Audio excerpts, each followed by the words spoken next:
Tell me when you're ready. Are you ready? All right, thank you. I'll call this meeting to order. It is 7:34, and the first thing on the agenda is please join me for the Pledge of Allegiance. I pledge allegiance to the flag of the United States of America, and to the republic for which it stands, one nation, under God, indivisible, with liberty and justice for all. Thank you. Next thing on the agenda is roll call, please.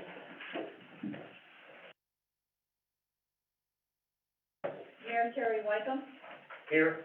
Vice Mayor Jacqueline Wells. Here. Councilmember Aaron Durst. Here. Councilmember Darrell Gardner. Here. Councilmember Debarry Martinez. Here. Councilmember Linda Smith. Here. Councilmember Chris Weisenberg. Here. Thank you. Next thing on our agenda is to approve the agenda. Vice Mayor Wells. I move to approve the February 15, 2022 City Council agenda as presented. Second. A motion made and seconded to approve the February 15, 2022 City Council agenda as presented. Is there any further discussion? Please open online voting.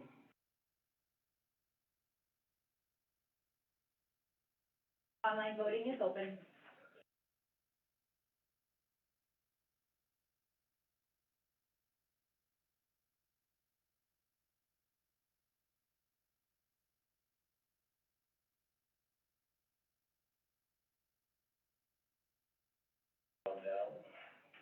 Yes. I will say yea. Thank you. Online voting has closed. The motion passes with 7 yeas.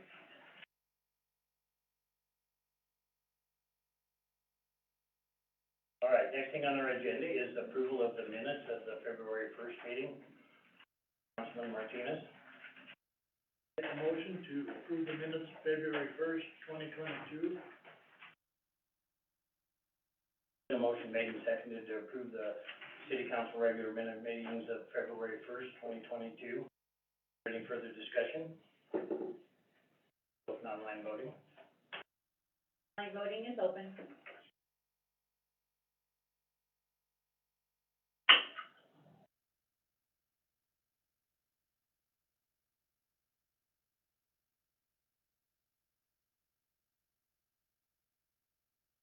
Online voting has closed. The motion passes with 7 yeas. Thank you. The next thing on our agenda is to approve the minutes of the February 7th special council meeting. Vice Mayor Wells. I move to approve the City Council special meeting minutes of February 7, 2022 as presented. A motion made and seconded to approve the City Council special meeting minutes of February 7th, 2022 as presented. Any further discussion? Please open online voting. Online voting is open.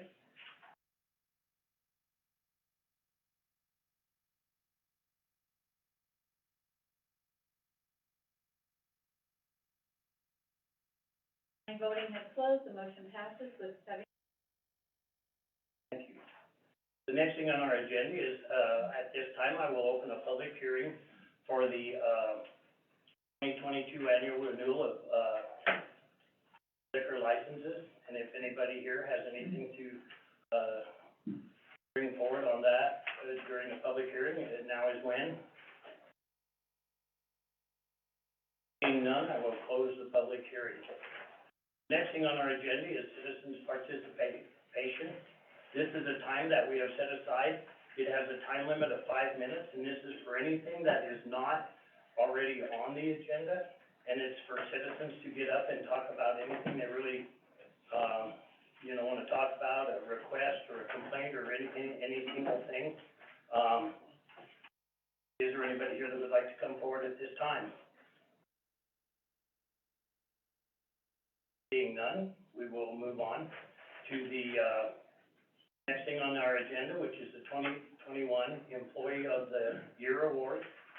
And I will turn the floor over to Manager Metcalf. Okay, so we have 4 employee reporters, and the decide on who is the employee of the year. It's actually our department heads that choose or make this nomination. I can see that I have this individual here tonight. You want to come up, Sonia? Can we give her a round of applause?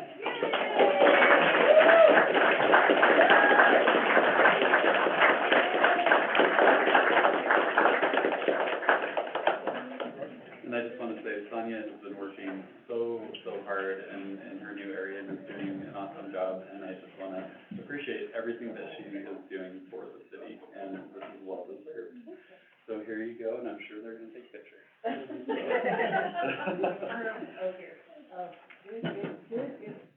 Lots of pictures.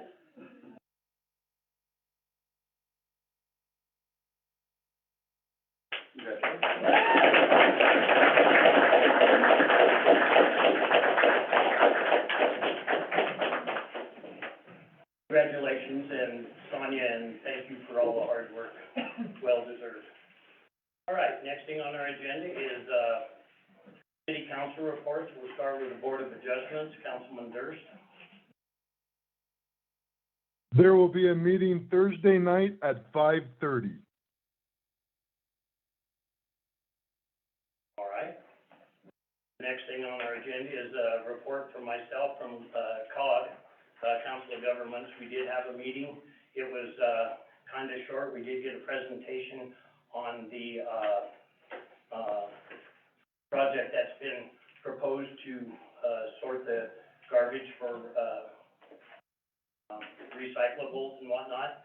And other than that, there really wasn't a whole lot else discussed at that meeting, but it was a very, well-attended meeting, and, the discussion about the, recycle sorting situation was very popular at that meeting, I will say. Next thing on our agenda is, a report about, DDA Main Street, and that is Councilman Smith. Council members, I don't have a report this evening, but you have received one of the three DDA meetings. Those will be coming to you. We have a meeting on July.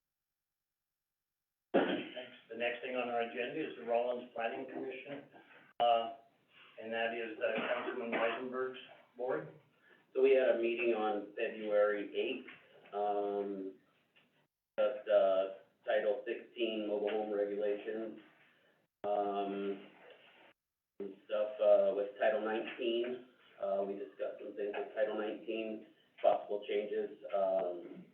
They set a, meeting for the March 16th or 17th, I believe, to, go through both boards of, adjustment and the Planning and Zoning Commission meet together to kind of come up with some stuff to, present possibly in the near future on, Title 19 and 16.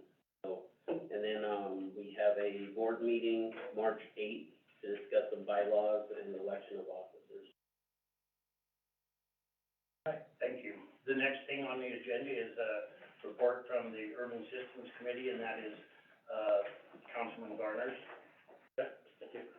The first thing on one of the things we decided to do is change from biannually meetings to, looking at, the police department's gonna help do some speed studies in 3 different areas, to help with just to see, got some complaints, and one is for speed study to be done, once a crosswalk on Third Street, or once we put in for a crosswalk on Third Street by the Bank of Commerce, once they put the park.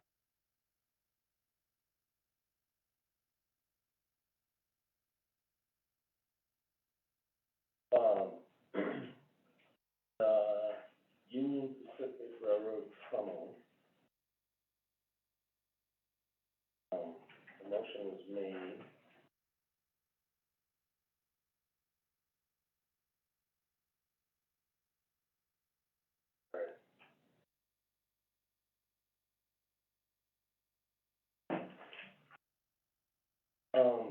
So a motion was made, to paint white shirts or change the sign in October to a legal sign, made a motion to paint white strips on the side of the roadways inside the tunnel to indicate as a one-way versus, a two-way in that for oncoming traffic and replace the existing signal for,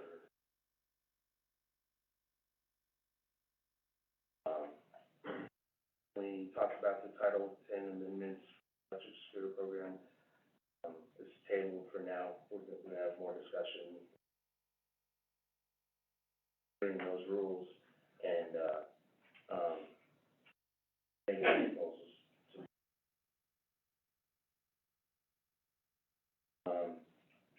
and, that was it. All right, the next thing on our agenda is, department reports.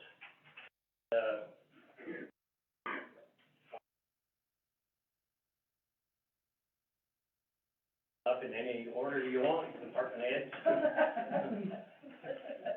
Told you, I like to lead this off to show you how it's done.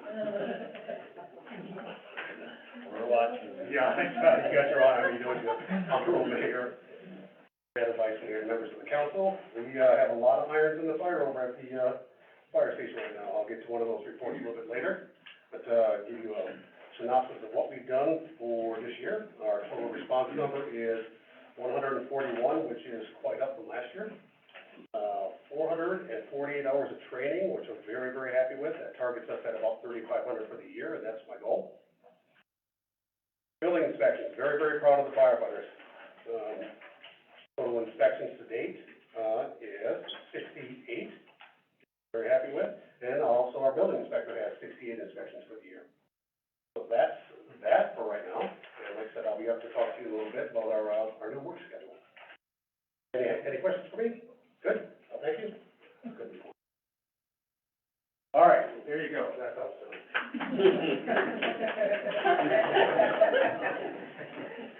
Go back to follow, but who's next?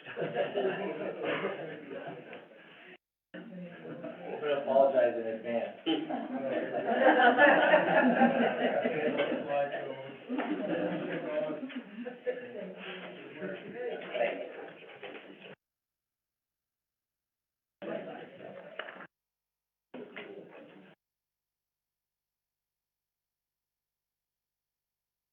Honorable Mayor, City Council, I think I'll start. I wanted to give you a quick update on a skate park meeting we held yesterday at the Rollins Middle School. It was very well attended. We were very pleased. What we did was, we had a town hall meeting and also a meeting with teams, last month. And we kind of narrowed down, we asked them for their input on the design of say a phase one skate park that's realistic within our goals and the funding that we have. So we narrowed down their choices. I reached out to a skate park company to kind of give us a redesign based on what they were asking for. And if you look on the screen, on the right-hand side, the top part of the screen is one option. What that has is a half pipe, and it also has a quarter bowl, because one of the things that teams wanted was a bowl. And realistically, a bowl is probably better suited for like a phase 2 or phase 3 in-ground concrete type skate park, but they do make them above ground. But for the budget we have currently, the top little design is basically all that would go into that park. And so we were asking the teams, how important is that bowl for you right now, a quarter bowl? You get a quarter bowl and a half pipe, and that's kind of it. Or you could get a half pipe with the ramp on one side and then a central ramp and then a ramp on the far side. I apologize, it's kind of hard to see, but you can probably see better on that hand. And you can see the overwhelming support. If you could scroll up, please. This is sixth graders. So we met with 3 groups yesterday. We met with sixth graders, and then we met with seventh graders, and then we met with eighth graders. And each time we started with a clean slate, so they weren't influenced by the previous group. And you can see that without question, the teams wanted more to start with. And these are the dots, and there's like 60 plus on each of these pieces of paper. So in reality, we probably interacted with nearly 200 kids by going directly to school, which is very encouraging and to get their input, and they really enjoyed coming up here. Myra was there as well, thank you, Myra, for being there. And Nikki Howell and Tyrell Perry were also there with us. We split up because they have group, lunch in the lunchroom, cafeteria, and then they also have, other kids that have lunch in the library. So we split and conquered and got a lot of great positive feedback. So what I'm showing this to you for is it's getting closer, it's narrowing our focus a little bit more so we can really kind of start doing some really good research and be better prepared to present to council. I'm thinking maybe end of March, we might be ready to come to council to get a little bit more direction on location and design, and confirm the funding we have available and, go from there. So I see no reason to stop our movement. The teams are excited. I think the community is very excited, and so we've had a lot of feedback and correspondence inside and out of these meetings. So it's kind of an exciting time, right now. So I wanted to share that with you. Questions about Steve? All right. Real quick, just want to let you know with the golf course, we've been watering the greens, fairly frequently because of the weather we've been getting. So, we have a we have a water tank on a trailer that we go out manually and water, almost every day the last several weeks because it takes several hours. So, they're staying up on top of that. They're also actually have done some inspections by pulling the greens covers to see the status of the greens in there. They made sure to water as many as they could today because they wanted to get a good dousing of water before any snow might come tomorrow. So, shout out to our golf crew. They're doing a really great job staying on top of that. We're also doing golf cart fleet maintenance, and we're installing new seat covers on most of the carts. And we're working on getting a quote. We have an issue with our septic system on the restroom on hole 6. Not sure what exactly it is. There's a crack or a leak because it keeps filling up, and we've had to use our vac truck to, remove the water more often than we have in the past. So we're to the point where I think we're gonna contract somebody who can go inside and take a look at what the interior of that tank looks like, if there's a air from the interior rather than digging around towards the vent, and rather than replacing it, more ducts are in a row. As promised, I'll report on the shooting range advisory board. We met and talked about, one discussion was talking about extending the hours of operations for the outdoor range. So, we've talked about that in the past. I think we've tried it years ago. Staffing would be our only one concern as far as expanding the hours because our one shooting range programmer, works both ranges. So when the outdoor range closes, he moves into the outdoor range. So there's some things that we need to look at if that's a possibility. Also talked about our Silver Bullet tournament that's coming at the end of the month. And we have updated our bylaws. Thank you, Kathy, for your input on those. Golf course advisory board, we talked about doing a golf course advisory board golf tournament. And so they will be doing one this summer, excited for that. And then we also talked about a work priority plan that's being developed, and I really like this idea. It's, we have a 1-year, 3-year, 5-year, and 10-year, and it's really a kind of a tool that allows our staff and the golf board to kind of be on the same page with what type of projects we're working on. And it can be landscape improvement on a green area, or maybe a bunker, or golf cart maintenance, whatever it might be, and then we kind of, we now have it so it's on the agenda every month so that everybody can see what our plan is for the future. And then finally, real quick, with the recreation department, we've seen a great increase in, use of, rec center usage. It's a happen in place, that's what we want, and so we're excited about that. One new program I'd like to highlight, kind of right in line with the strategic plan and working with other organizations, we're partnering with the University of Wyoming Extension Office and Wyoming 4-H to offer a program for kids in K-5, kids in 5th grade, so I'm excited to see that kind of thing. I can't take the credit, that's our recreation supervisors down there working hard every day to make sure our kids are entertained and parents are, know that their kids are safe and healthy and doing fun things. And then we're working on our summer activities. Our newsletter and recreation activity guide will come out early April. And so we're planning ahead for that because we'll have 4 months worth of recreation activities. Excited times to be there. And done, Wayne. Any questions?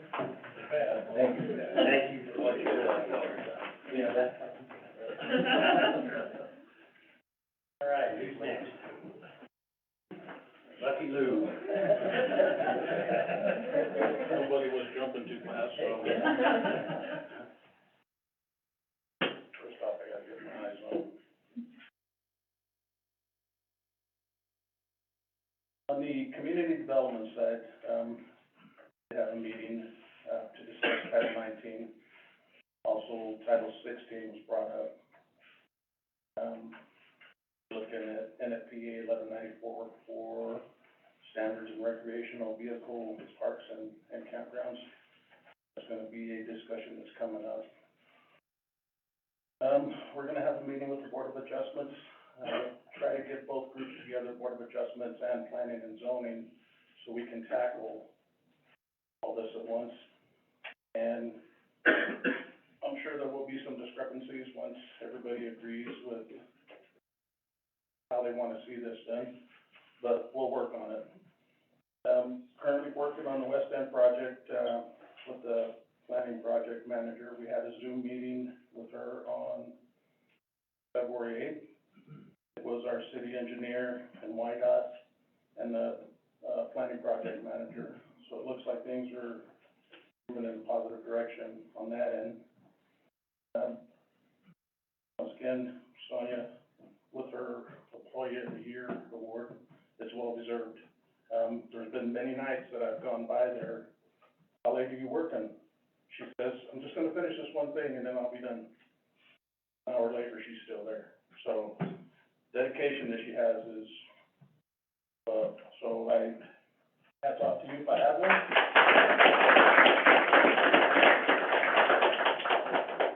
Also, at this time, I'd like to bring the landfill crew up. Pat, Patty, Danielle, Billy, gonna be missing one tonight. Mikey, he's on a day off.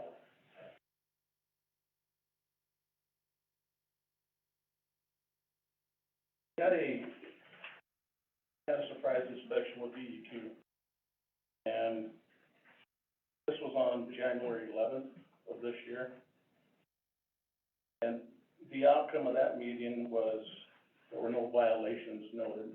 So once again, this goes to show what we have for staff out there, and, well, you know, job well done. You guys are doing out there, so good job to everybody.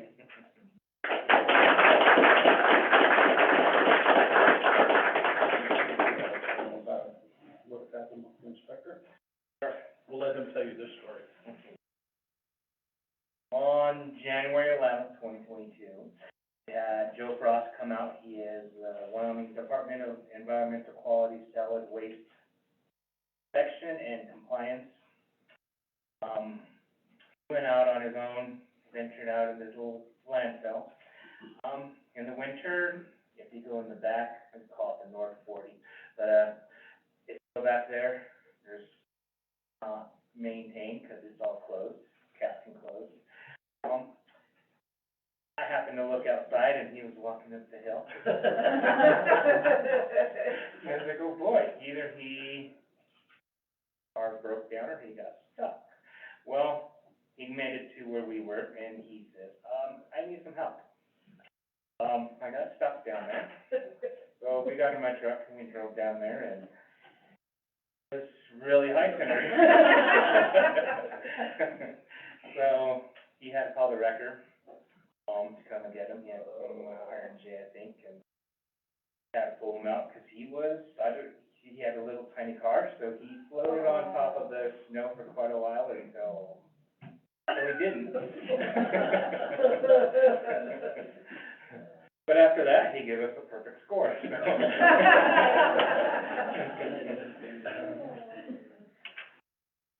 Once again, my hat's off to the landfill crew. Good job.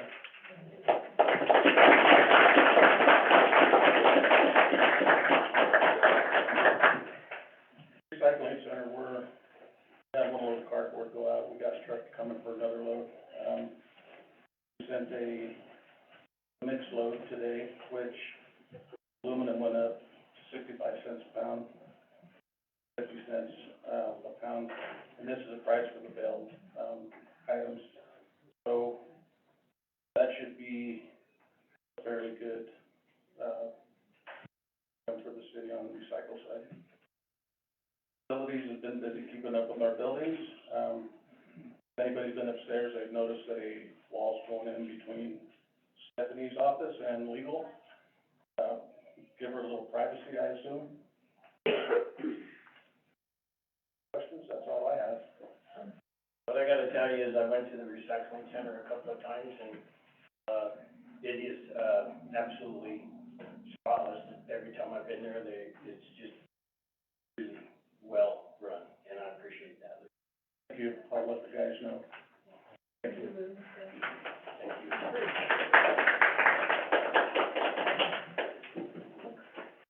Myself, Mayor.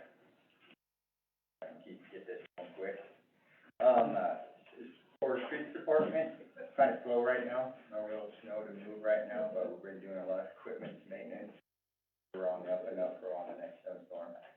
The street department's pretty slow right now, but our utilities, we've had kind of a lot going on with just our standard locate services and stuff like that. We've been dealing with a few sewer calls lately, getting some unclogged.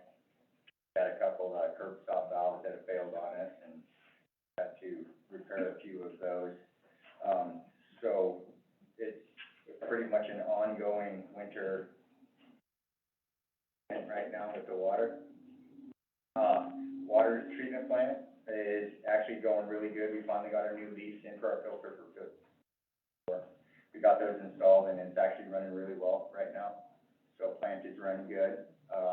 Transmission line, our repairs on that are going really well. We've got all 3 repairs pretty much wrapped up. We're just backfilling right now on the transmission line. Our big spring pipeline project is going fantastic. We have, the whole easement lane cut in, all 10,000 feet of it, and we're almost halfway with the pipe. I just wanted to convey my appreciation for our companies that we have out there. FNS has been amazing, and RMI has been bending over backwards for us, for the city, for us. And they've stepped in and said, anything we need, they're coming and get us. So in that environment that we got going out there, with the frozen tundra that nobody wants to be in right now, they're actually out there doing a great job. And we've got the hard half of the pipeline done, so the most difficult section. Oh, that's so good of you. Yeah, and so we're moving forward really fast now. Questions you have for me? Well, All right, Great. thank you guys. thanks.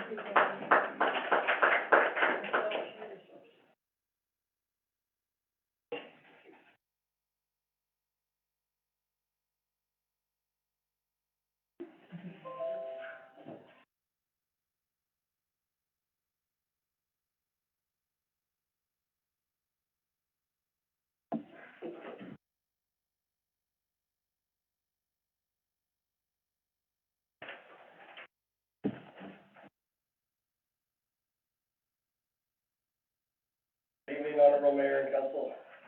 So, one of the key measures of success within the economic development portion of the strategic plan is, to see an increase in sales tax revenue. So I'd like to spend a moment tonight discussing how that works in the state of Wyoming. So when $1 is spent in Carbon County, 6 pennies are collected as sales and use tax at the point of sale, and then sent off to the state. At that point, 69% stays with the state of Wyoming, 31% comes back to the county, and is distributed via population counts to the 11 groups, so 10 municipalities within the county, and then the county itself.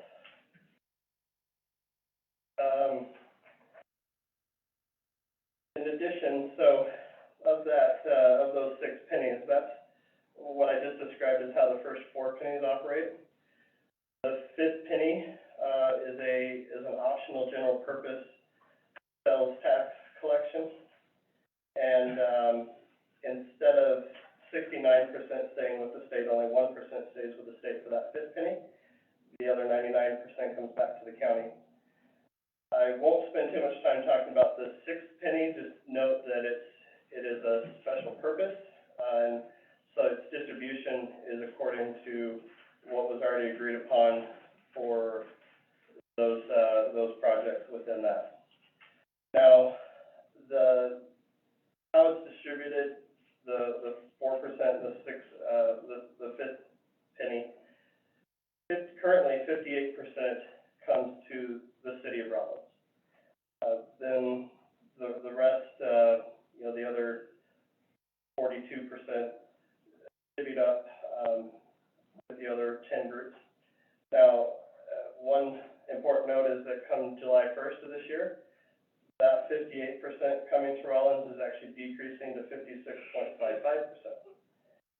Because it's connected to population according to the census, and it goes into effect the first day of the fiscal year. So, a couple other options in addition to the first 6%. There is a recent legislation that passed for 2 additional tax options, a municipal tax and an economic development tax. Both of those, you could go up to 1%. On the economic development tax, there's currently 2 groups in the state of Wyoming who have successfully passed that. They're both counties, so Goshen County at 0.25% and Fremont County at 0.5%. Some considerations and key takeaways as I really dug in to understand how this works, is that $1 spent in Rollins has the same sales tax revenue for the city of Rollins as $1 spent in Saratoga. So that, at least within the sales tax conversation, there's good reason there to work within our county with our neighbors for the overall general success, because it all comes back to a sales tax the same. Another is, if everything else remained the same, if we continue to see the same amount of spending in our county, come July 1, Rollins sales tax revenue will decrease by that 1.45%, again, because of the population decrease. And then when we're considering other options, just a big note that I took away is that to get an additional tax passed, of course, we'd have to present a strong case, right? But also, to have a good program in place, we need the funding. So the two really go hand in hand, that if we were to consider for example, an economic development program, we would also need to consider how we're going to fund such a program.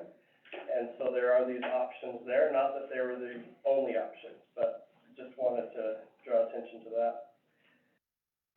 Before I get to my ask, I did run some numbers for examples. Maybe hearing pennies and percentages is one thing for you, but here's an example that for every $100,000 in transaction in terms of sales in the county, Rollins receives through the first 4% and the fifth penny a total of $1,261.07. Now, for every $1 million, that's obviously going to be 10 times, so $12,610.65. But to look at it from the other direction, it's not uncommon for the city of Rollins to see monthly checks from the state in this regard of about $500,000.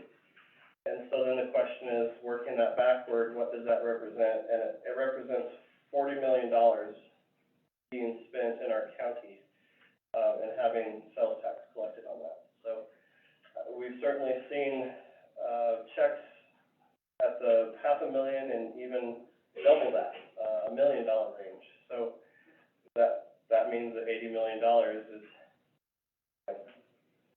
exchanging hands in our county. And then the only other last note is there are some good resources, and in fact, the distributions are public through the Wyoming Wyoming Department of Revenue. You can see all sorts of reports that, show exactly what the city, what the county is receiving. Another, note, when we consider, like, for example, maybe, like in my mind, I think, okay, the county is bigger, they have more resources. Well, not necessarily the case. Currently, they collect 13% versus our 58%. That is increasing for them come, July 1 up to 14.85, whereas we're decreasing, but still, they're seeing a much lower number, at least in sales tax.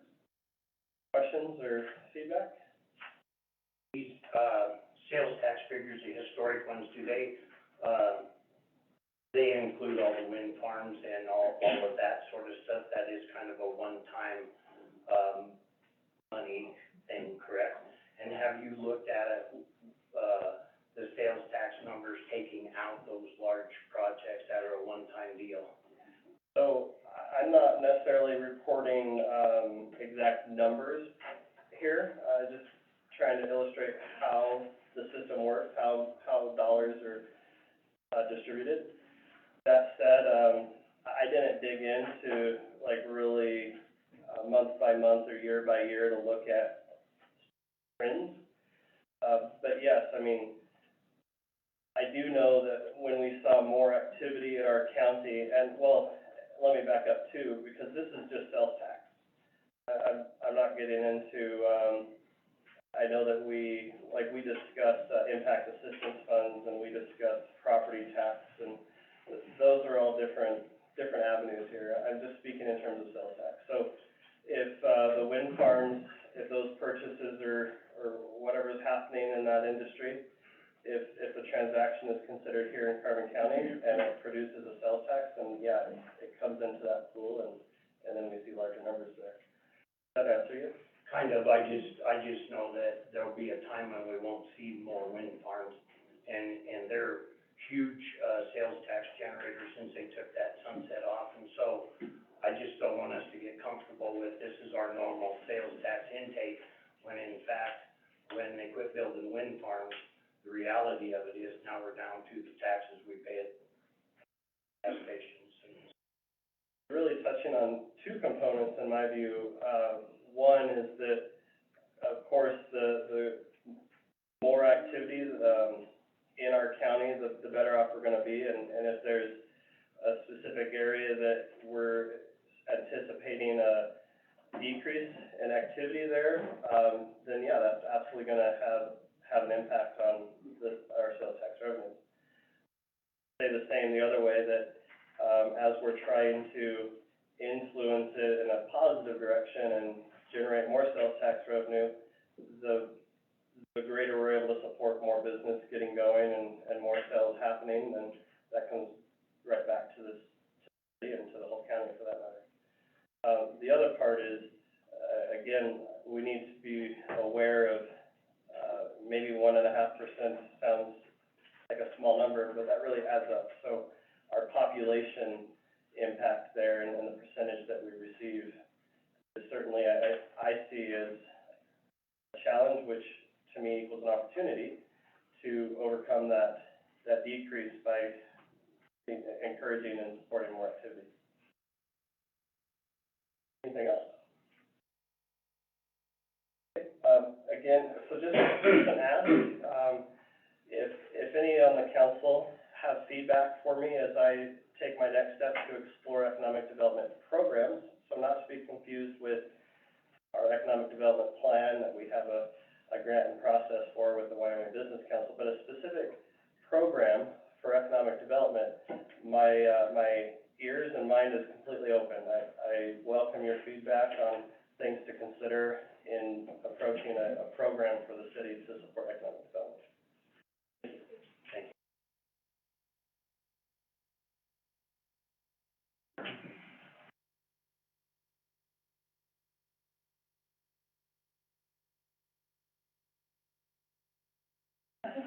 Honorable Mayor, Madam Vice Mayor, council members, Mike Ward on behalf of the Wellings Police Department.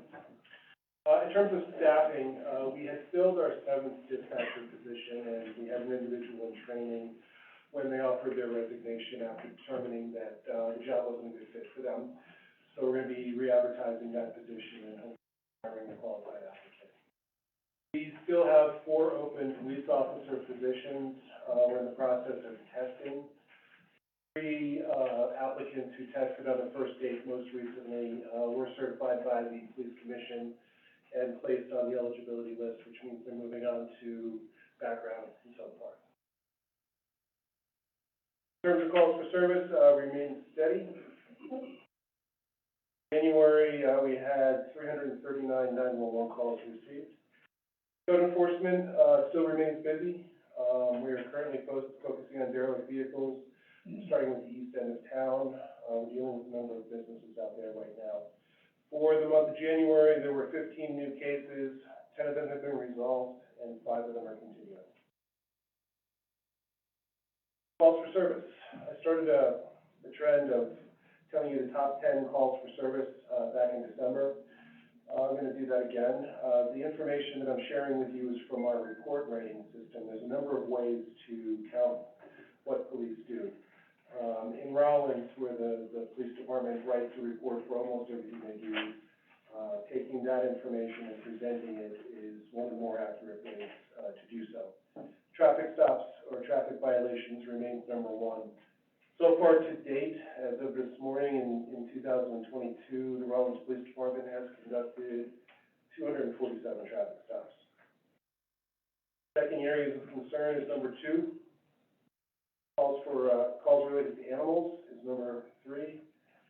Assisting another agency, 4. Checking the welfare, 5. Property damage, vehicle collision, 6. Ambulance calls, dispatch, 7. Civil matters, number 8. Most things that the officers are involved in. Assisting motorists, number 9. And responding to suspicious persons is number 2. Questions? Thank you very much. Thank you.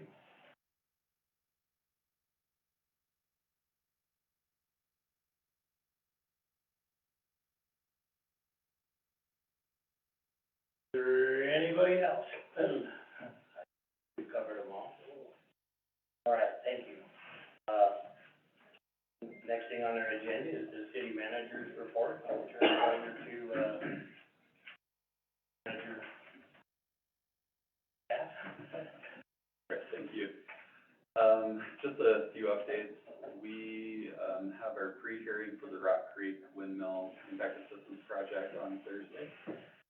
He is gonna attend that one for us, and then on the 3rd and 4th of next month, we'll have the actual hearing. And I anticipate that will go well. I think we're really prepared for that meeting.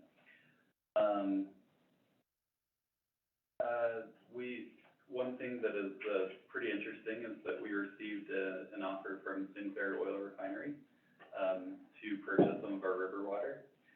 And, Kathy and I and Austin were at that meeting, and it was really interesting. I think it's definitely something that the council should consider. And we would like to just do some legwork for the council, look into what's being offered, and then we'll bring it to council here. And I think Sinclair would like to actually bring an exciting thing to look at. Our budget meetings, with all of our department heads are going really well. We have probably about 3 more people to go through. And we're also building out action strategy, and I appreciate Myra's done a lot of work, meeting with each department head and kind of getting everything in there so that the council can see everything prioritized. And it'll be really easy for us to adjust things how we want it. It's gonna be a great system. But I just want you to know the whole budget process is on track. Just a reminder, we have the WAM conference, for quite a few of you, next week.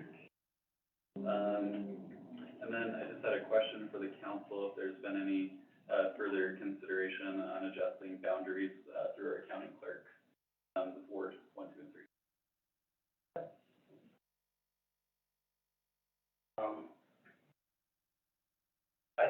I almost feel like we've come to the consensus of just do it.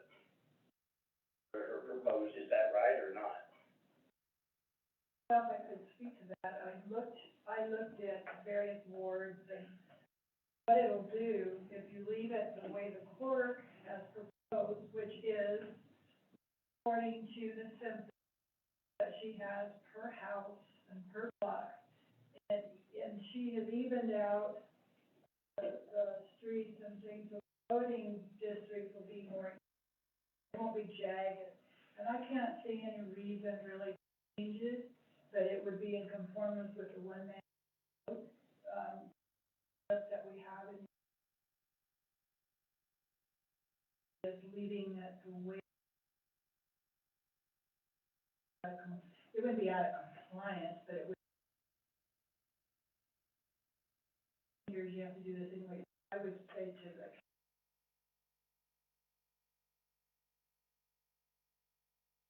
Ward 2 will get a whole lot more land too.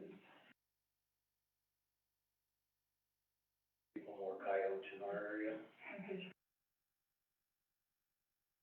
Land-wise, when you look at it on a map, it does look like Ward 1 is huge compared to the other two, but population base is what it's about, so. Does anybody have any objection to leaving it like the, clerk proposed it? I guess that's your answer then.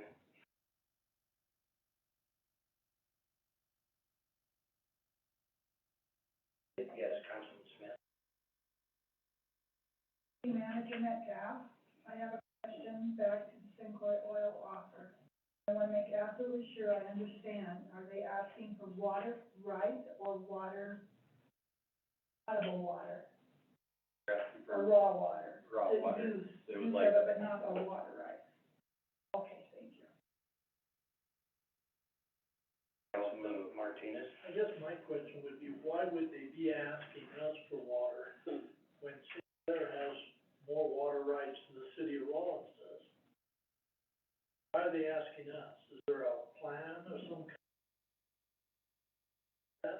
I guess that would be my question. I know that Sinclair has more water rights because they gave us some. That's something, when they come, I think we ask them, Okay. I don't know the answer to that. I think it probably goes to potable water eventually. They'll use the raw water for facilities out there, but the potable water will be more like for use and things like that. One of the problems they were having to start with is river water has a lot of minerals in it, a lot of problems with the cooling purposes. That wasn't the question. The question is, why are they wanting to take our water from the river? They just gave us some.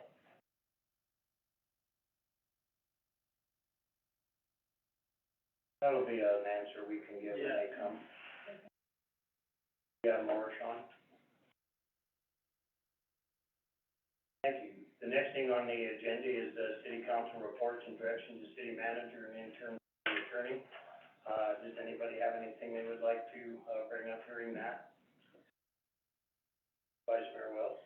I just wanted to bring up a complaint I had, and I've already talked to Sean about it, but I wanted it to be public.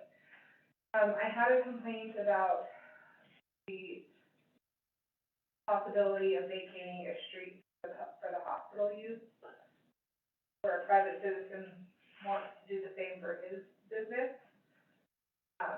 But I just wanted to make that public, express that.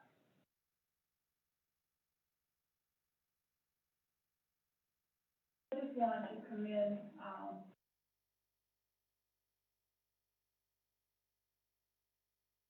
community development, develop a certification. That'll go a long way to, when we get, something for us to review and make, take planning for us.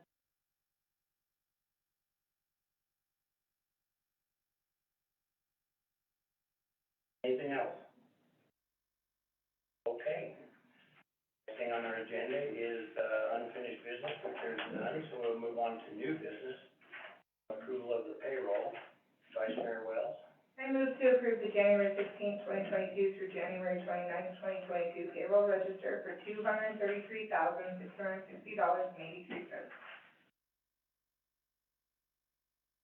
Okay, so there's been a motion made and seconded to approve the January 16, 2020, January 29, 2022 payroll register for $233,600.83. Is there any discussion? Hearing none, please open online voting. Voting is open.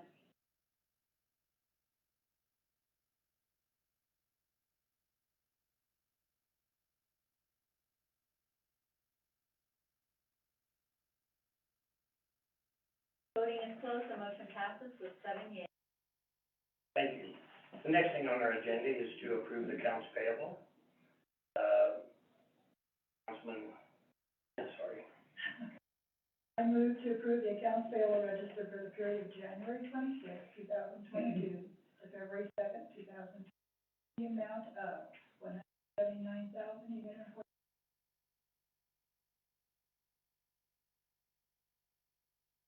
Okay.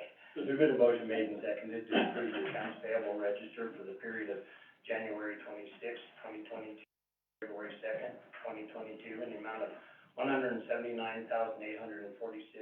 Is there any further discussion? Hearing none, please open online voting. And voting is open.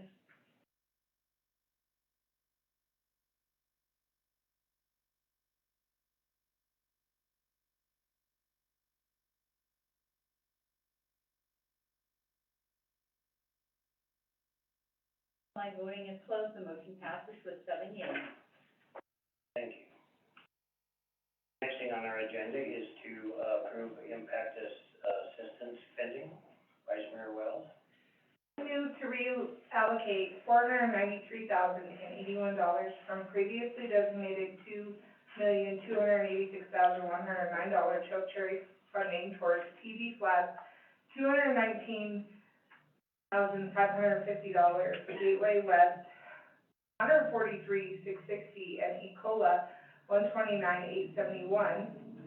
Allocate $493,081 towards water infrastructure fixes. Reallocate $25,000 for the dog park and $70,000 for the skate park from $2,286,109 Chokecherry, and pay for those amounts out of our general fund reserves. This will and allocate $95,000 towards water infrastructure fixes.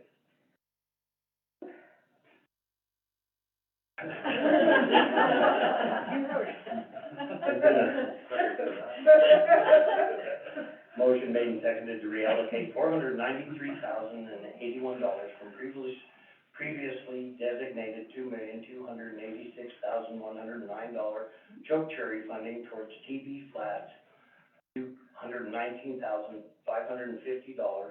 Gateway West, $143,660, and Ecola, $129,871. Allocate $493,081 towards water infrastructure fixes. Reallocate $25,000 for the dog park and $70,000 for the skate park from the $2,286,109 Chokecherry, and pay for those amounts out of general funds reserves. This will occur at the next council meeting, and allocate the $95,000 towards water infrastructure. Hope I said that right. Oh, I didn't have a second? We did. Yeah, we did. I'm sorry, I'm out of it.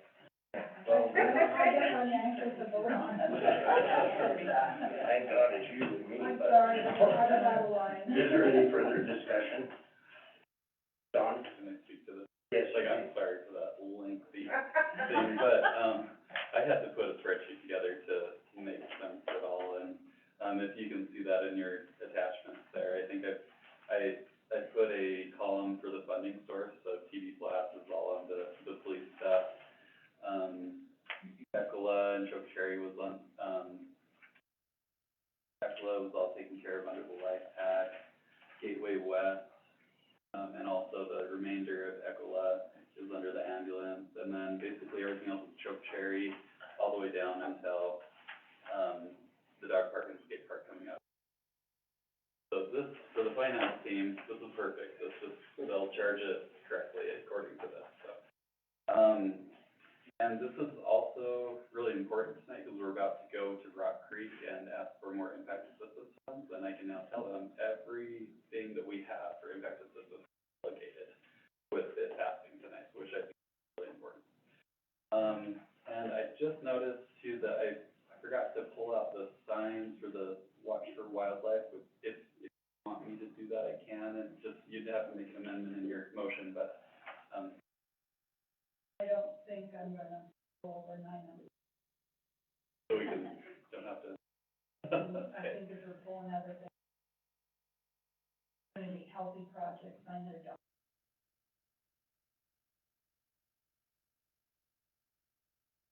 Okay, are there any questions Sean, from the what's council? the total of that dog park? What's the total amount? 5,000, and then this. Total? So the total on the dog park also includes the gas money, so it'd be 45,000. Oh. That was the question. 45,000, not 20.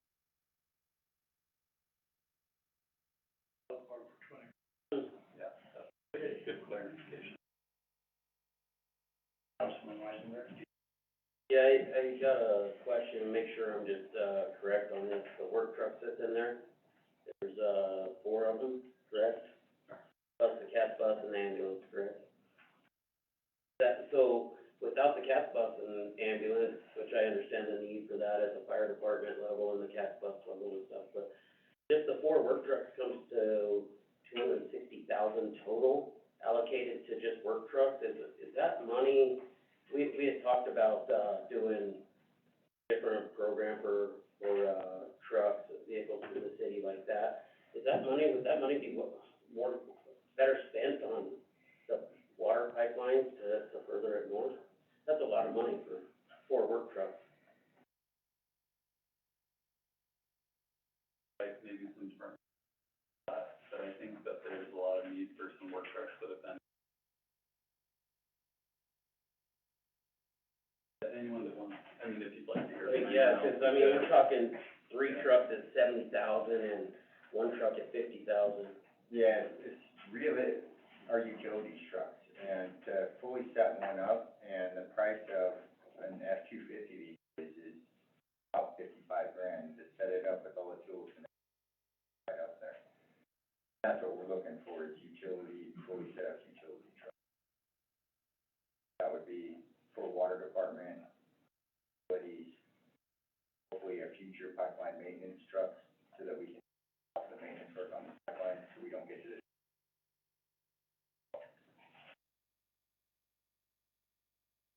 Councilman Smith? So I understand, Councilman Weisenberg, I think at this point in time, because the need to, those have been justified, I think, pretty well inside spreadsheet that we were given, so I think it's all justified. And buying new vehicles all the time, Yeah. all the time, so I think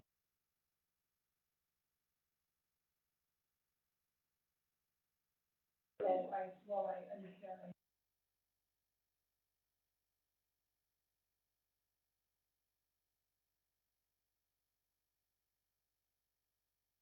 That breaks them down. Budget. Yeah, we are, the trucks that we do have are worn out. We have one that has a blown motor that really can't drive it anywhere, and the other ones have high miles and have a lot of mechanical issues. For future, it would be at it right now for some new updated. I'm happy with you doing that at this time, because this is a time when we have the money. Yeah, I agree. And we may or may not have the money in the future to buy trucks. Any further discussion? Councilman Martinez? I can tell you, I too support these. That's what impact is. With their equipment, their police. About the recreation.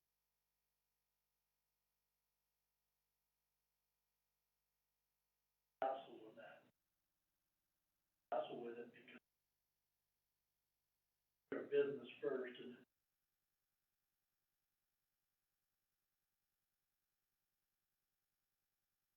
with, Ford and Auburn, even though I support both of those projects,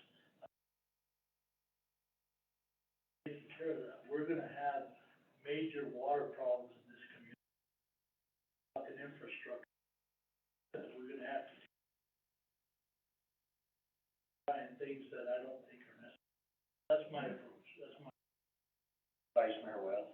Savari, correct me if I'm wrong, but that's why we're clearing this up, we're moving those out of the impact. I know what you're doing, I know Yeah. exactly what you're doing. Okay. I visited with exactly what he's doing. I don't have a problem with what he's doing. I have a problem with things that we're doing. I agree with everything except the Auburn and the, state board at this time. Often see what happens. Here, when we start talking infrastructure, start talking enterprise funds, build the enterprise. Any further discussion? Open online voting. My voting is open.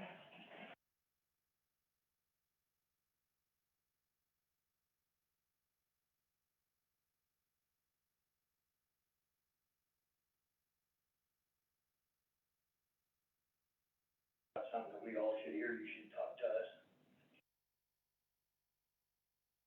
All right, next thing on the agenda Hold on, is, Mayor, hold on one, okay. I just was waiting for one council member. Online voting has closed, the motion passes with 6 yeas and 1 nay. The 1 nay was Councilmember Martinez. thank you. Next thing on our agenda is to approve the 2022 renewal of liquor licenses. Vice Mayor Wells. Not that really, but. I motion to approve the renewal of the following liquor license for the licensing period of April 1st, 2022 to March 31st, 2023. Anong's Thai Cuisine LLC doing business as Anong's Thai Cuisine Restaurant liquor license number 135. Aspen House Restaurant LLC doing business as Aspen House Restaurant liquor license number 101. What's a Buck LLC doing business as Buck Sports Grill, retail liquor license number 83. Cappy's J&K Inc., doing business as Cappy's Restaurant, retail liquor license number 93. Dillon Companies LLC, doing business as City Market, number 12, retail liquor license number 84. A&G Martinez Management Inc., doing business as County Six Bar and Grill, retail liquor license number 86. Hospitality Partners of Wyoming Inc., doing business at Econo Lodge of Rollins, with retail liquor license number 138. Ichiban's Japanese Steakhouse 2 Inc., doing business as Ichiban's Japanese Steakhouse, retail liquor license number 87. BPO Elks number 609, doing business as Rollins BPO Elks number 609. Limited Retail Fraternal Club liquor license number 78. Uplift Enterprises Inc., doing business as Hole in the Wall, retail liquor license number 88. Korean Shrine Temple, doing business as Korean Shrine Temple, limited retail fraternal club, liquor license number 104. Come and Go LC, doing business as Come and Go number 966, retail liquor license number 85. La Abuelita Mexican Restaurant LLC, doing business as La Abuelita Mexican Restaurant, liquor license number 136. Mini Mart Inc., doing business Loaf and Jug number 124, retail liquor license number 82. Christie's Inc., doing business Michael's Big City Bar and Grill, retail liquor license number 91. Nothing to Whine About LLC, doing business as Nothing to Whine About, retail liquor license number 96. GACQ1 LLC, doing business as Pizza Hut, restaurant liquor license number 105. Rock Creek Hospitality LLC, doing business as Peppermill Bar and Grill, retail liquor license number 89. City of Rollins, doing business as The Ranch, limited retail golf club liquor license number 131. Rifleman Club Bar LLC, doing business as Rifleman Club Bar, retail liquor license number 59. Shogun's Pizzeria LLC, doing business as Shogun's Pizzeria and Bar, retail liquor license number 100. Josh Nick Co. LLC, Stinker Stores number 213, retail liquor license number 111. Stinker Stores Co., Inc., doing business as Stinker Stores number 215, retail liquor license number 98. Candy Mountain LLC, doing business as Sunnyside Liquor, retail liquor license number 99. Some Luck Inc., doing business as TK Spirits and Saloon, retail liquor license number 92. Mr. Jack's LLC, doing business, Three Fiddlers, retail liquor license number 95. And Cotton Tree Management Inc., doing business as Turnbuckle Best Western, retail liquor license number 94. There's been a motion made and seconded to, renew the aforementioned liquor license. Is there any discussion? Ron? I just wanted to thank Lynn for all, a lot that goes into it. And thank you, Lynn. Any more discussion? So I just, would like to see if there's any reports on liquor licenses and the status of liquor licenses right now. Everybody is compliant, all of them, all 28 of them. You were voting on 27. There's a note on your, board docs listing that the Rustic Mountain, they turned in their liquor license application later than the rest of them. So it will be on the agenda, the public hearing, one has already taken place, following one. And it'll be on your note, March 1st meeting, and still is in compliant with the liquor division because they require it has to be reviewed a month prior to expiring, so we're still in compliance with that. All of them are, well, There is one part 1, 2, correct? there is, yes, I do apologize, there is one part, and that is Mr. Jack's LLC doing business as Three Fiddlers, that is part, and they're still compliant. They parked theirs on August 31st of last year. Any further discussion? Still online voting?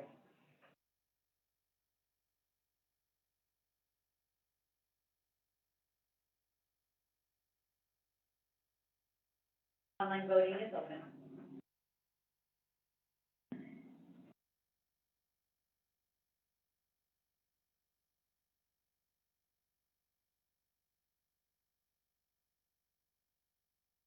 Online voting is closed, the motion passes with 7 yeas. Next thing on our agenda is to, consider entering into an agreement for the Rochelle Ranch, Councilman Weisenberg. Yeah, I'd like to move to table this and take it into an executive session with it being a contract.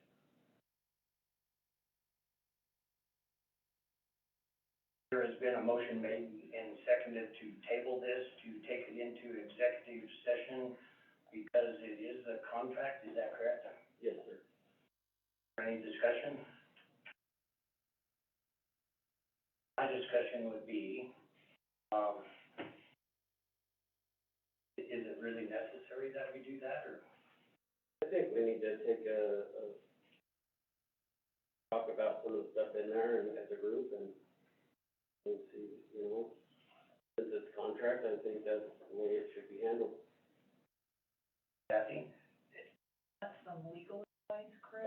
Yes, there's some legal advice I would like to have on that too. If you want, legal advice can be.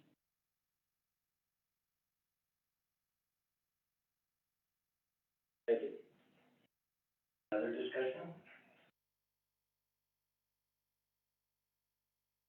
Voting?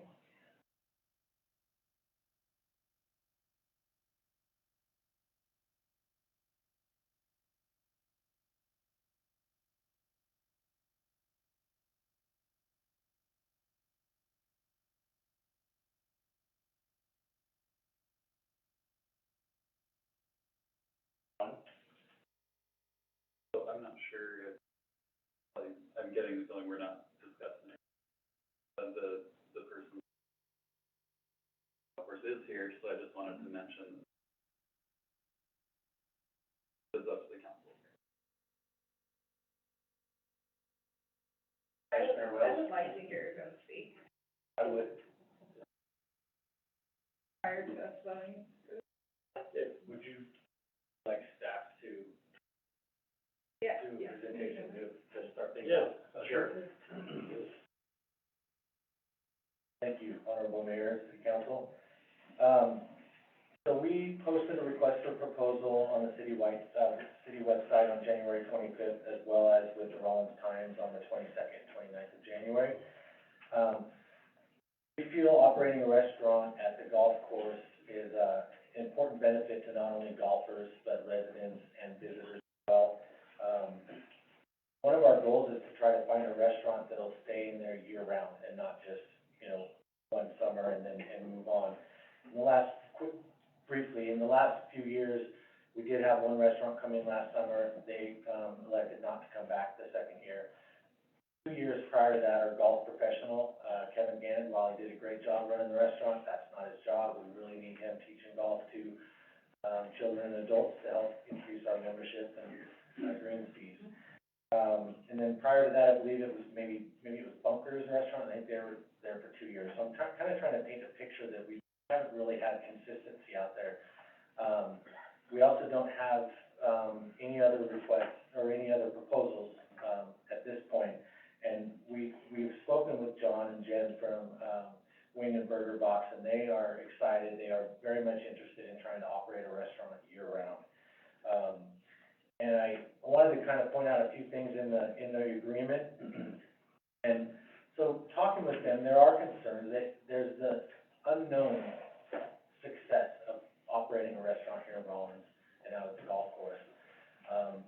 John and Jen live an hour and a half away in Rock Springs. They're looking to potentially relocate and open up a business, hour and a half away from home.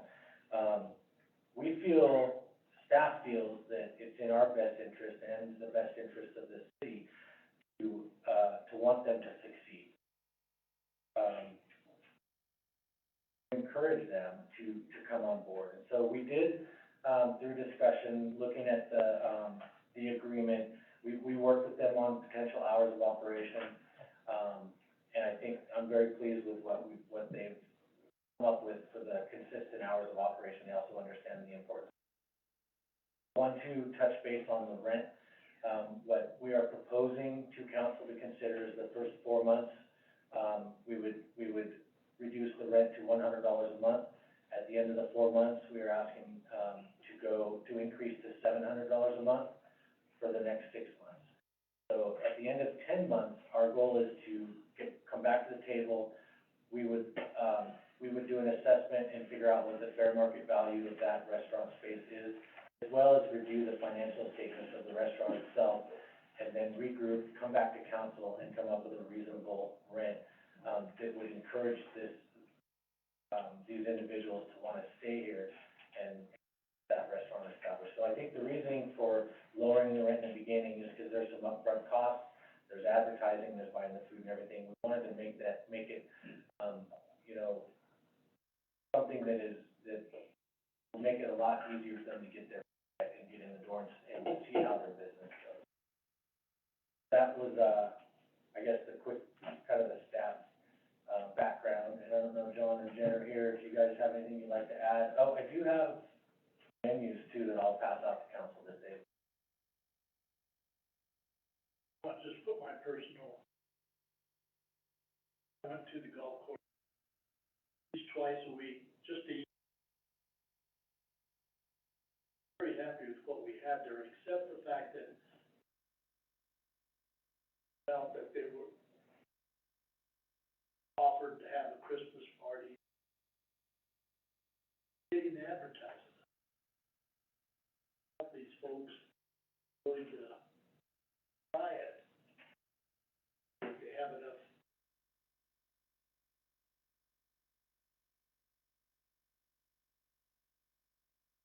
We have to have a restaurant.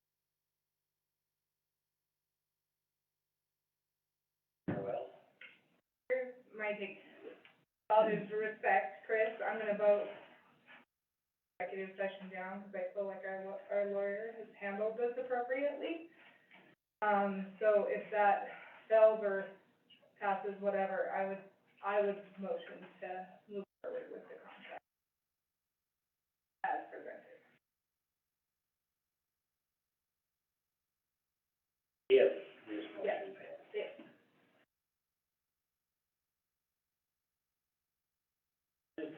want everybody to know, it's nothing against anybody or the possibility of signing a contract. I just wanna make sure, you know, I have some questions on some stuff, and then I just, knowing it's a contract, I wanna make sure, you know, it's done right.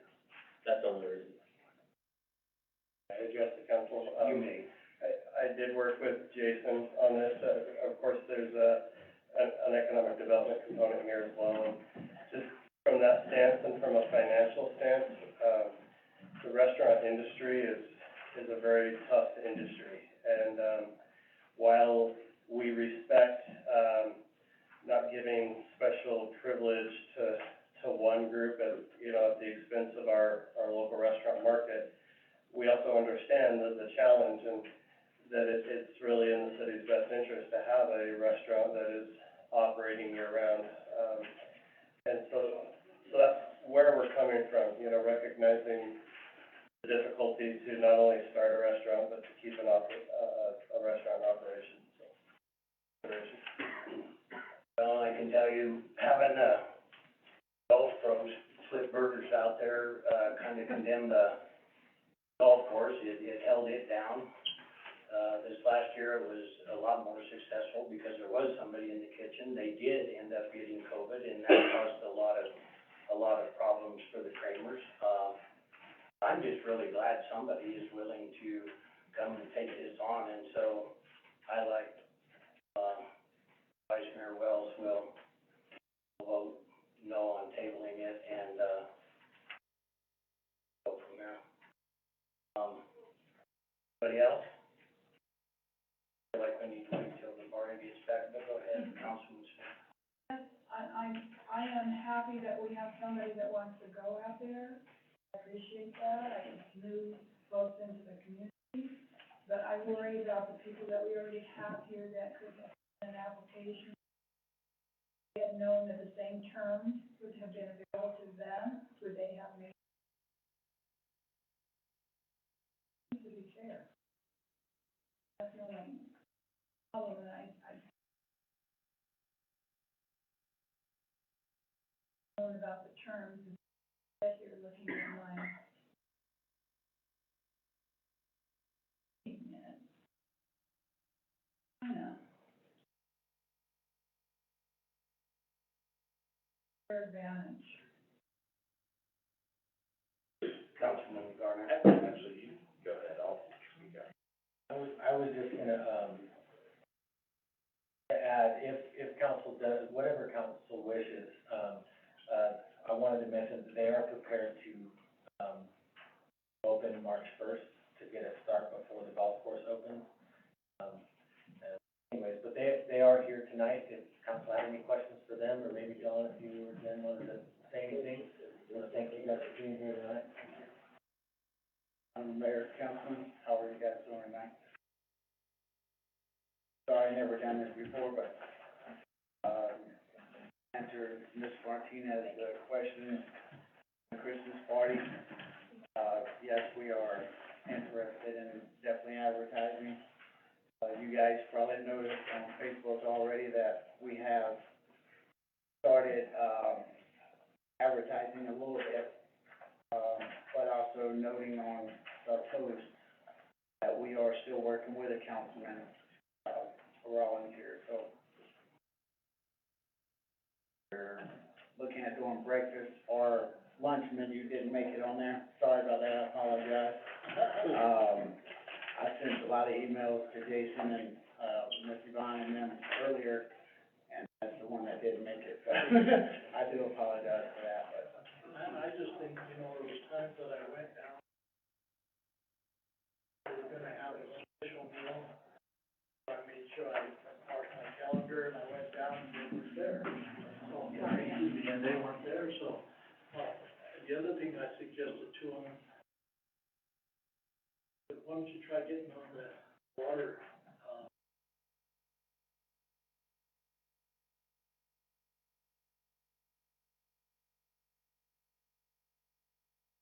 Absolutely. very supportive of it. I really appreciate it, and, I wanna also mention that we're going to be doing, if this gets approved, and we can open, we were shooting at doing 1 or 2 nights a week, having specials, and those specials would consider steak dinner, a surf and turf on another one, seafood, and then the other one being more of a Italian pasta. Councilman Weisenberg? I wanna say thanks for the interest, for sure, right? It's nothing against anybody putting in this. I had some legal questions I wanna ask, and that's the reason I said that, but I am a golfer, so I am out there quite a bit, so I do wanna say thanks for entertaining this opportunity and wanting to bring a business to our community. Yes, sir. And I do understand, you know, we are, 2 hours away, roughly hour and a half, 2 hours, and we did make sure we wanted to come to this meeting to come in front of you guys to answer questions or bring it to you guys' attention.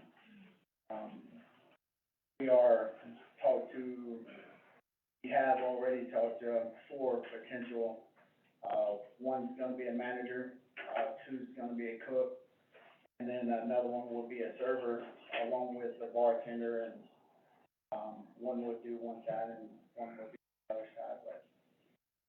Councilman Smith? Yeah, I understand that you already, told, or didn't you have like a, like that, is very, very, Yes, people really love you? Yes, ma'am, we do have a, pretty good follow in Rollins, and, a lot of them they've seen our post, you know, that we were working with you guys on opening a golf course, and, they are asking, they are very excited, and, not only for the community, as well as bringing it back to the, golf course, the restaurant. We did look into a couple reviews, from the past, and from the restaurant being shut down for a little bit. And there was a couple golfers that was, very happy that contacted us, and they're excited about it being reopened. Okay, thank you. Brian, like Sabari, I don't play golf. Once in my life, it was not good at it. But I do go out there, during the summer when it's open and have lunch or, you know. I do have a concern about the rent being reduced. The loss that the city will incur goes back on the local businesses that are in direct competition with the restaurant, and don't have a hard time with helping covering the difference for competition. That makes sense. Their taxes are gonna help cover that loss. And that's why I think it should be fair. Rent should be based off what it costs to run that, like you would anything. That's how you should run a business, that's how you should run a place. So, if we're not covering the full loss,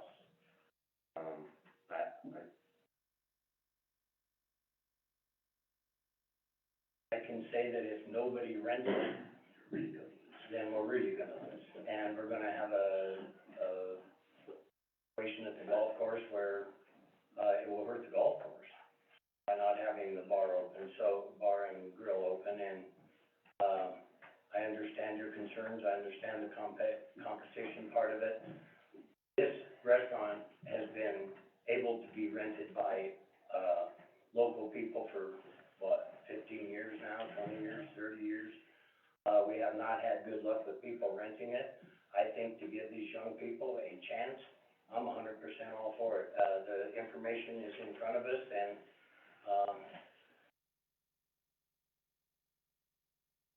Councilman Smith? Yes, will the city get any proceeds off the liquor sales? Yes, that's in the contract that we will have. Okay, yeah. We've I might be overstepping, sorry. It was brought to our attention that the rent was, down $300 to, monthly. Couple of people, or a couple owners that's been in there. And we are, within 4 months, we are looking at going up next, think, $600-700 more, up until 10-month mark, and then revising with the counselor. Sorry. More money. I agree with what the mayor just said. Things down, the public hurts. Because got it running, at least we've been. I understand where you're coming from. All right. So the motion on the floor is to, table this, session and move into an executive session with it. At this time, I would open online voting.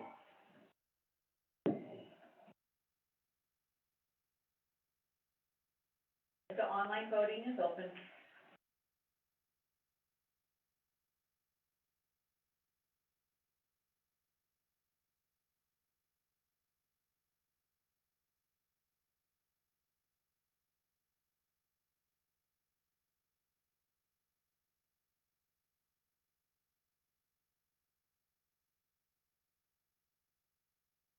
Online voting has closed.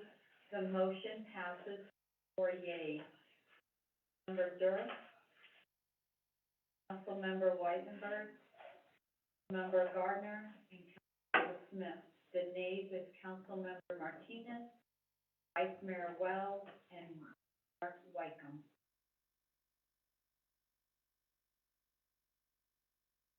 All right, thank you. On our agenda is to approve the, or not approve, whatever, the award of bid for the green covers for the Rochelle Range. Vice Mayor Wells.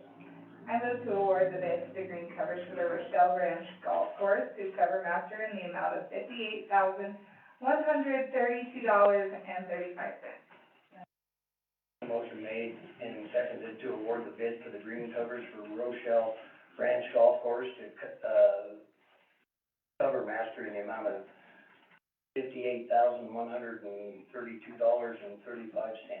Is there a question? Hearing none, would you please open online voting? I was gonna ask, a question of Jason.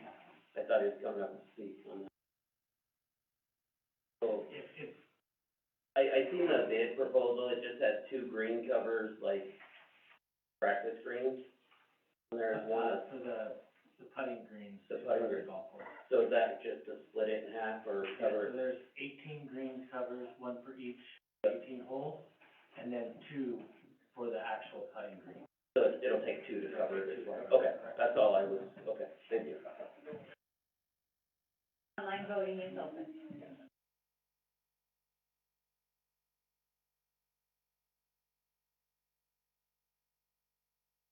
Online voting has closed. The motion passes with 7 yeas.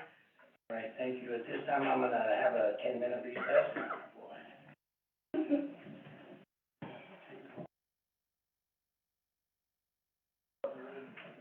We will remain live with sound.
I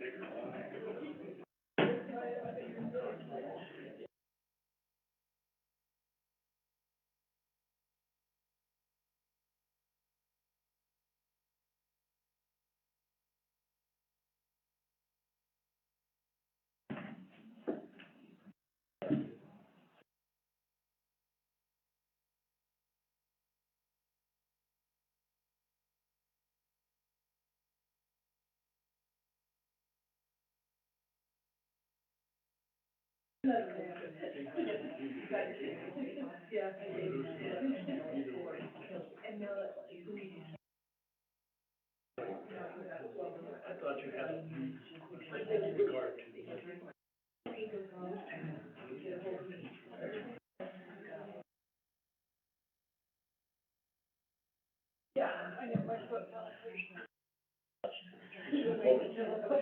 I think the buttons. Well, truthfully, I I forgot to call you.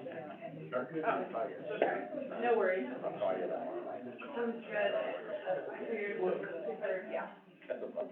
Is it? Sounds good. I should be around all day, so whenever. Okay.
Yeah, just about, like, things that have come on my mind. too bad. Thank you. I'm excited to come see you guys too. This is exciting. Exciting news. But I'll wait till I get up there officially, because I don't want to like. Okay, that's fine. Don't want to run too quick. Are you blocking the exit egress? Find a conference. Thank you. All right, I will call this meeting back to order. It is now 9:10. And, the next thing on our agenda is, to approve the new firefighter work schedule. Vice Mayor Wells. I move to approve the 4896 work schedule for the Rollins Fire Department starting February 27, 2022 through August 13, 2022. There's been a motion made and seconded to approve the 4896 work schedule for the Rollins Fire Department starting February 27th, 2022 through August 13th, 2022. I will, turn the floor over to you, Chief. Well, thank you, Honorable Mayor, Madam Vice, and members of the council. This is something that was asked of me when I first got here. The big departments here in Wyoming, Cheyenne, Casper, Sheridan, Rock Springs, they all work this schedule right now. And I did work this schedule when I was, still kind of a firefighter. And I'll tell you right now, the difference in having 48 hours versus 96 hours of recovery time or recoup time is huge.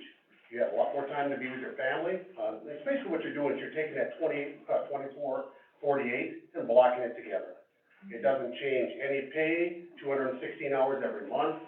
Doesn't have LSA stays the same, your leave time stays the same. All it is kind of blocking that group of time together with the firefighters.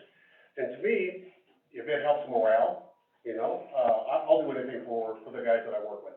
And to me, I see no flaws in the system at all. As a matter of fact, when we did implement this many years ago, when we went to new schedule when I was a firefighter, our overtime pay dropped by almost 200%.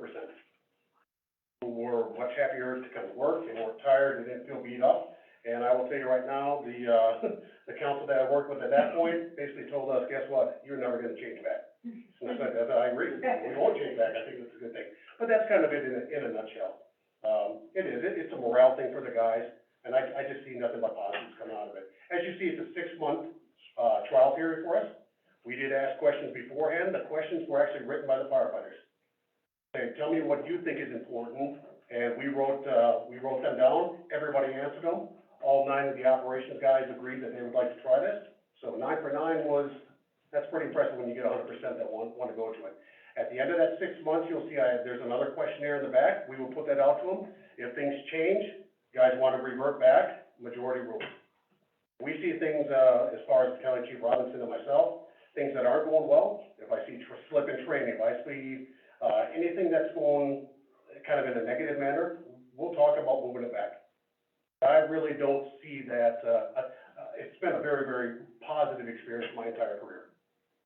That's only been a couple of years, sir, so. I did just want to say that I did have a firefighter reach out to me and was very strongly aware of it, so.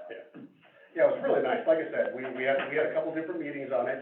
I did say, let me get some information on it, not like I didn't have enough already as somebody who's worked that schedule.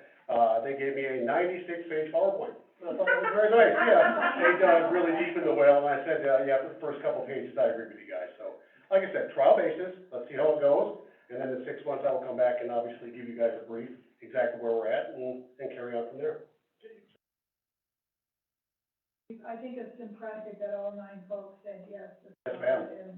It's hard to get anybody to be 100% on just about anything nowadays, but, yeah, man, so.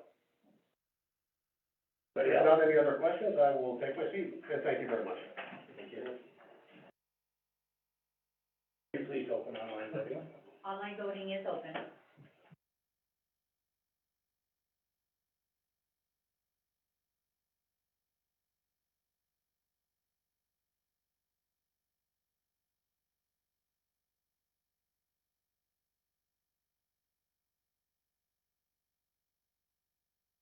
Online voting has closed, the motion passes with 7 yeas. Thank you. The next thing on our agenda is a resolution authorizing formation of a Park and Rec Advisory Committee. Councilman Smith. I move to approve resolution authorizing the formation of Parks and Recreation Advisory Committee for the city of Rollins. The Parks and Recreation Advisory Committee bylaws.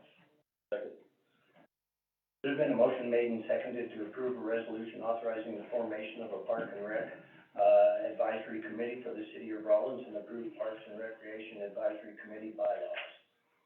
Any discussion? Jason? Honorable Mayor and Council, thank you. I'm very excited about this. It's something that, our staff has wanted to do for, quite some time now. It's part of the strategic plan. We got it included there as far as the, community economic development. One of the projects is to develop a Parks and Recreation Advisory Committee. We think this is a great way for the community to provide input, with all things Parks and Recreation related, and it will be kind of a way of bringing, the council, connected with that as well. So I'd like to make sure that this committee has a connection with council, and you would have regular monthly updates on the status of that committee and what they're working on. Excited, we're looking at having 7 adult members. No offense to adults, I'm a little bit more excited that we're gonna have 1 high school representative and 1 middle school representative, and their vote counts just as much as the adults, votes count. So, I'm excited to be here and be happy to answer any questions if you have. I just have one question. How does this interface with the golf course? Because we have interaction. This is just for Parks and Recreation, that's not golf course, correct? So all things golf course related would stay with the Golf Advisory Board. All things shooting range complex would stay with the Shooting Range, Advisory Board. So this was basically everything else, trail system, new park development, dog park, skate park, any kind of thing like that where we look to seek, community involvement. We'll have a monthly meeting. I don't think we've 100% set the days. I think it's gonna be like the second Thursday of the month or something like that. But we would meet monthly and have an agenda monthly, and then, as projects, as ideas, as new trends in recreation come up, we can add those to the agenda so that, staff and the city council are not making decisions for the public, but we're involving and engaging the public to be a part of the process. Councilman Weisenberg? Yeah, I wanna say thanks. I appreciate you involving the kids for this and allowing them to vote and make a decision there. But also, the important note I wanna say too is, the fact that you are allowing other individuals from outside of our city limits, you know, to come in, people within Sinclair and stuff like that, within the 15 miles you put in there in the bylaws, that'll allow other people an opportunity to join a committee and board and serve a purpose. Thank you for that. Any further? Open online voting. Online voting is open.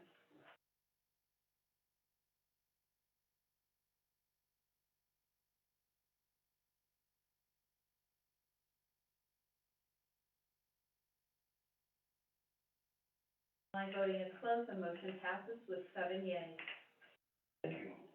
Next thing on our agenda is a resolution authorizing, a grant.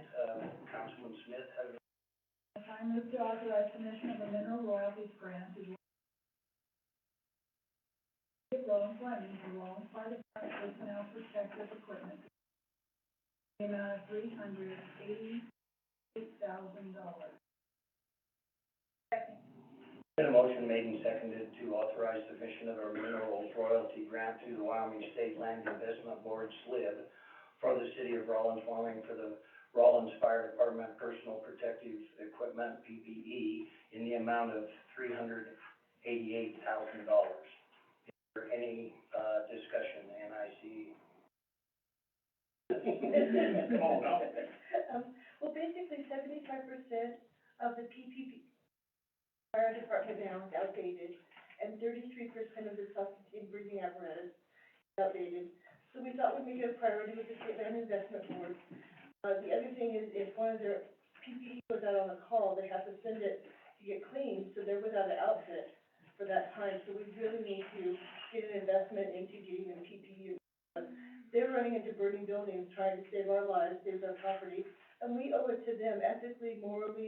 and most importantly for safety and people's lives, to give them the confidence that they're running into the building with up-to-date, best practice equipment, and that's what this grant is for. There is no match, and we'll find out in June of 2022 whether we've been approved or not. I want to say, this right here was turned within 7 days, and that was because of the lady standing right to my right. She went on, just went crazy on it, so I want to say thank her very much, and yes, we're going to keep trying to find as much money as we can, to keep our station, to bolster it, so, thank you. And you're welcome. Any further discussion? Please open online voting. Online voting is open.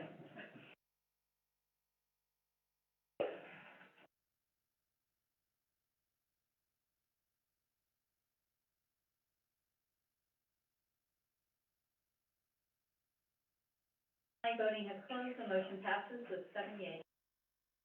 Thank you. The next thing on our agenda is another resolution authorizing submission of a minerals grant. Vice Mayor Wells. Move to approve authorizing submission of a mineral royalties grant to the Wyoming State Land Investment Board for the city of Rawlins, Wyoming, for the water service delivery system repairs, replacement, and additions in the amount of $1.3 million.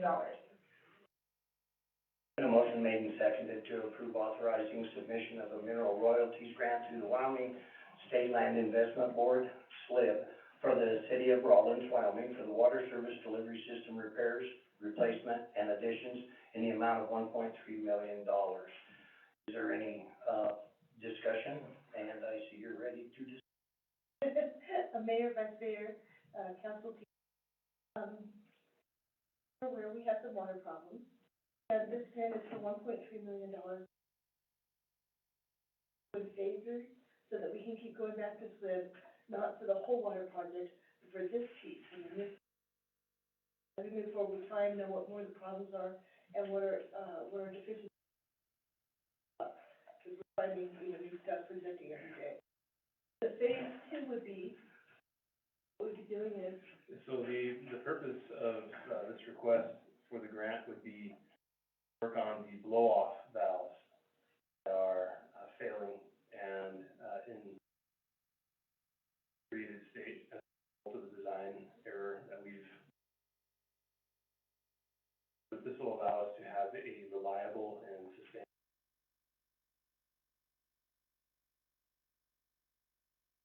Any further discussion? Please open online voting.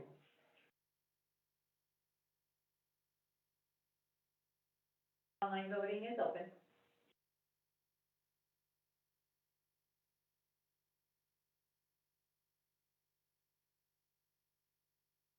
Online voting is closed, the motion passes with 7. Thank you. Thank you, Andrea. The next thing on our agenda is the ordinance. It's the first reading, amending title 6.12. Vice Mayor Wells. I move to approve first reading of ordinance amending title 612-050, adoption fees, dogs and cats, to allow for the chief of police to temporarily waive adoption fees when the shelter is near capacity. There's been a motion made and seconded to approve the first reading of ordinance amending title 6.12.050, adoption fees, which is dogs and cats, to allow for the chief of police to temporarily waive adoption fees when the shelter is near capacity. Any discussion, Chief Ward? Thank you, Mr. Mayor. This is a topic I spoke to you about recently in the last month or so. We worked with the, attorneys representing the city of Rawlins to come up with the, verbiage that's included in the, change that we're recommending. There's actually no change to the wording, it's just the addition of the sentence that says the chief of police may temporarily reduce or waive the payment of adoption fees in those instances when the number of dogs and or cats impounded are at or near capacity of the city pound. It's actually shelter instead of pound, I think. This one says shelter. Yeah, I think I have an old one, I'm sorry. So it's just the addition of that sentence is, the recommendation of. Any other discussion? Councilman Martinez? Chief, what does this do when you lower the people to pick up cats and dogs on the street? No, when the shelter is reaching a capacity where, it fluctuates greatly, the capacity in the shelter for both, dogs and cats. Sometimes we're low, sometimes we're at maximum capacity. The more animals that are in the shelter, the more costly it is, in terms of vet bills, in terms of keeping them. What I'd like to be able to do is, waive the fee, the adoption fee, which is negligible, it doesn't really cover the cost of much at the shelter, to stimulate more adoptions of animals out of the shelter into good homes to keep the, numbers that we're housing low. I'd like to work on more cats and dogs. In my neighborhood, they got at least 15 cats, at least. Yes, there are quite a few animals in the city, and, as I referenced earlier, calls for animals is one of the top calls to the city of, Rawlins Police Department. I don't know if it's at the Glen Edition up there, and they have mice, and I'm sure they have cats, and they just put them loose and they come in the neighborhood, and I don't know what the answer is, but I can literally sit there and I can count them all day long, just a way to be able to stop that, and at the same time, shelter. I don't have a problem with what you're saying. In terms of feral cats, we work with a nonprofit, Feline Partners, and get a lot of those cats, adopted out that are not suitable for living in a normal household, but we work with them and they try to place a lot of those cats on our ranches. Councilman Smith? I think the fees that we would not get would be minimum, so I would just. Discussion? Open online voting? Online voting is open.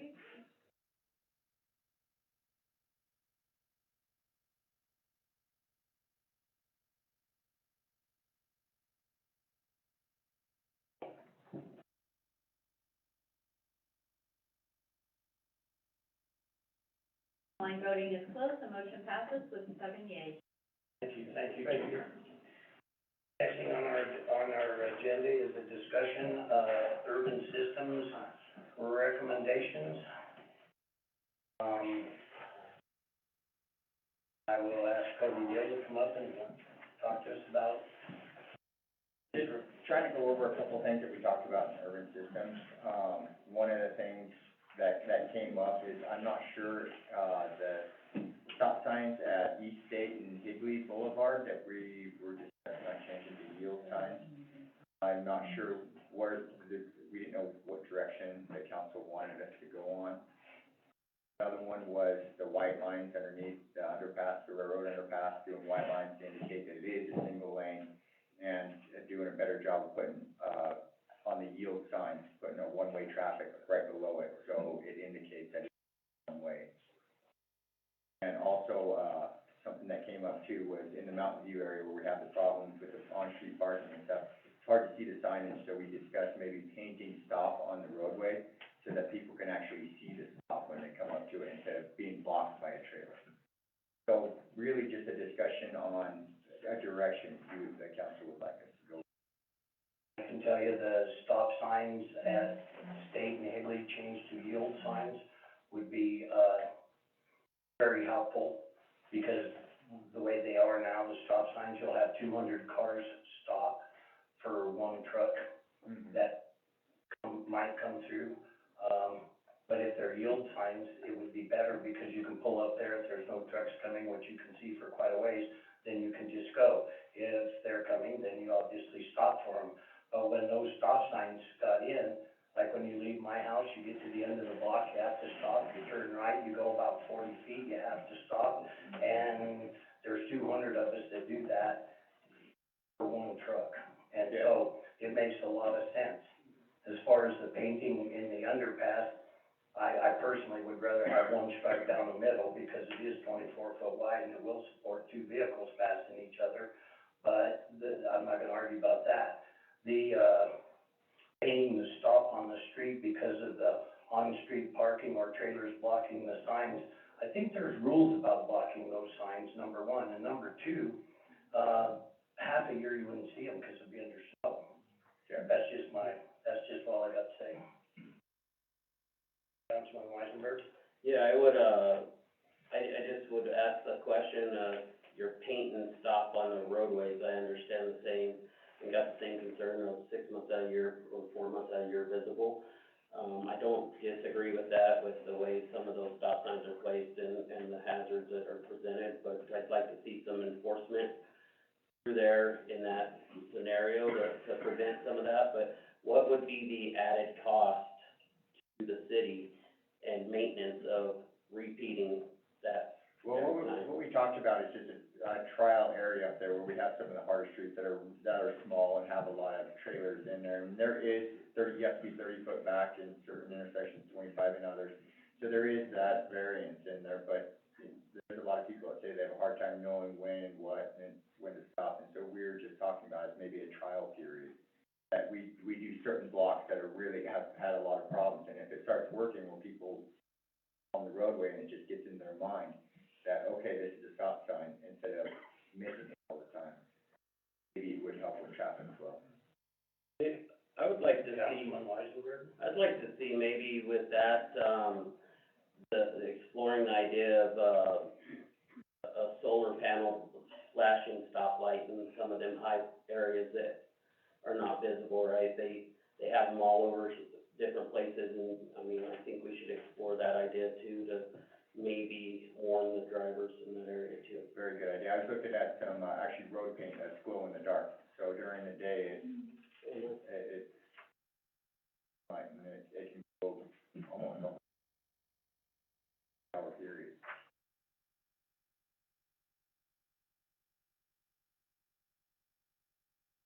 Yes. Thank you. All right, next thing on our agenda is an executive session. Vice Mayor Royal. I move to enter into executive session at 9:31 PM per Wyoming statute 164405 to consider or receive any information classified as confidential by law on matters concerning litigation to which the governing body is a party or proposed litigation to which the governing body may be a party. There's been a motion made and seconded to go into executive session at 9:31 PM per Wyoming statute 16-4-405 to consider or receive any information classified as confidential by law on matters concerning litigation to which the governing body is a party or proposed litigation to which the governing body may be a party. Is there any discussion? Please open online voting. Online voting is open.